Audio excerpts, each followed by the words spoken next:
জানিয়ে দিচ্ছি আজকের প্রধান সংবাদ শিরোনাম। ত্রয়োদশ জাতীয় সংসদ নির্বাচনে প্রবাসীরা ভোট দিতে পারবেন পোস্টাল ভোট বিডি অ্যাপসে। খুব শিগগিরই নির্বাচন কমিশন পোস্টাল ভোট বিডি নামের একটা মোবাইল অ্যাপ চালু করবে। ভোটদাতাকে তার মোবাইল ফোনে অ্যাপটি ডাউনলোড করতে হবে। ট্রাম্প নোবেল না পেলে যুক্তরাষ্ট্রের জন্য অপমানজনক হবে। মার্কিন প্রেসিডেন্ট ডোনাল্ড ট্রাম্প বলেছেন, বেশ কয়েকটি যুদ্ধ মীমাংসায় তার ভূমিকার জন্য যদি তিনি নোবেল শান্তি পুরস্কার না পান, তবে তা যুক্তরাষ্ট্রের জন্য অপমানজনক হবে। পীরগাছায় 8 জনের শরীরে অ্যানথ্রাক্স আতঙ্ক। রংপুরের পীরগাছায় অ্যানথ্রাক্সে আক্রান্ত 8 জন রোগী শনাক্ত করেছে সরকারের রোগতত্ত্ব, রোগ নিয়ন্ত্রণ ও গবেষণা প্রতিষ্ঠান IEDCR। একই সঙ্গে মিঠাপুকুর ও কাউনিয়া উপজেলাতেও অ্যানথ্রাক্সের উপসর্গ নিয়ে রোগী শনাক্ত হয়েছে। মার্কিন 13 কোম্পানির ওপর হুতির লাল তালিকা প্রকাশ।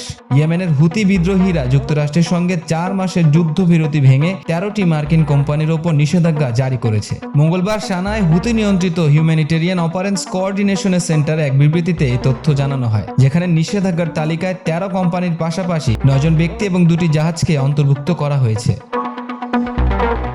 এনসিপিকে শাপলার পরিবর্তে কাপ পিরিচ থালাবাটি প্রতীক দিতে চায় নির্বাচন কমিশন। শাপলা প্রতীক বরাদ্দে আইনি কোনো বাধা না থাকলেও জাতীয় নাগরিক পার্টি এনসিপিকে উটপাখি, কাপ পিরিচ বা থালাবাটির মতো হাস্যকর প্রতীক দিতে চাইছে নির্বাচন কমিশন, এমন অভিযোগ করেছেন দলটির মুখ্য সমন্বয়ক নাসিরউদ্দিন পাটোয়ারি।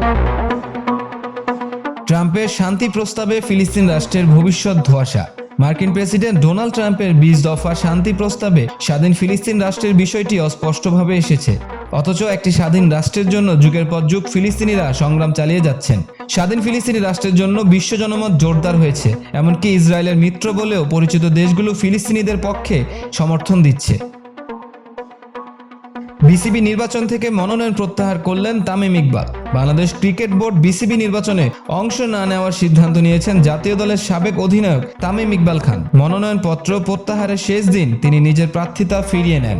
সাথে থাকার জন্য ধন্যবাদ।